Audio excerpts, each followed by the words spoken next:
Hey everyone, it's Lighten back with their taxonomy tour video. Today we're going to be going through the live data section of our taxonomy, which is unique to the PersonaLive segmentation. Because the data that we're using is coming in real time, we can show you how these segments are behaving and changing in real time. So every day you come back to this taxonomy, you're going to see something different about this segment. We're going to be using the Caballeros Urbanos segment to show this. They are primarily a Hispanic segment and they work agricultural jobs. So let's look at live social topics. So these are the hashtags they've been using here in the past month, and we can see that they're talking about things like hashtag Hispanic Heritage Month, fitness goals, dancing, Portugal. We see some political things here. Typically, because of the real nature of these hashtags, you'll see things like movies, politics, products, seasons, sports. So these are typical things that will pop up here. And since we just saw that they're talking about Hispanic Heritage Month, we might want to start talking about that subject on social media or using that in our advertising to be relevant to these people, if this is the segment that we are targeting. The next section is live in-store visitation. So what we're looking at here is their past week's visitation, which brands had the highest lift and the biggest drop. So we see here that they've had a 14% lift in visiting Foot Locker in the past week and a 16% drop in visiting Red Wing shoes. So this is just the overview of the live section. We can actually see this across a trend line to see if it's just a blip in the radar or this is a trend that we've typically been seeing. Okay. So here we are on the live data tab. We see our social topics up top, and we can see live in-store visitation as well. And what you have here are the top brands for restaurants. We could look at retail if we wanted as well.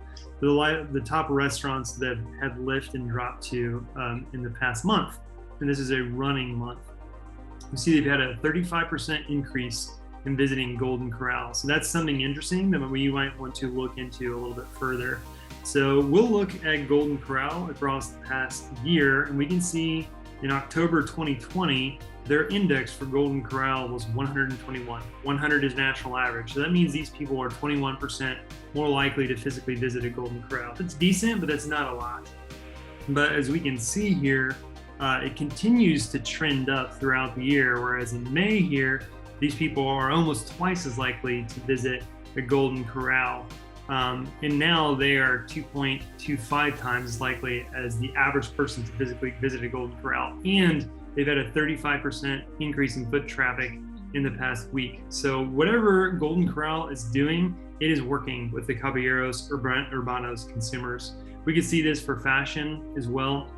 Seeing a pretty big blip here. It looks like Aeropostale around Christmas time, January, had a pretty big lift in visitation, followed by a drop off, and then it looks like in the summer, sales started picking up, or foot traffic started picking up with this segment for Aeropostale. So all really interesting things that you can do. The typical way of using this is if you have a number of competitors, let's say you're Wendy's, you probably want to put Burger King and McDonald's on here so you can see how are we doing versus our competitors and capturing our target and ideal segments. Okay, so the next part is live web visitation. This is just looking at the past month worth of web visitation to see what they're interested in. We can see here the top one by far for these people as far as hobbies is looking at Hispanic content websites, and that has actually increased. These people are 3 times as likely as the national average to look up Hispanic content websites. And if we could see this for any number of categories that we wanted. So if we wanted to look at retail, for example, seems like we have the green one here, World Cup apparel shopping. People are probably interested in soccer. It was pretty high around June, had a dip around August, and then back up around September. Okay, so that is the live data section of the taxonomy tour, and I will see you guys in the next video.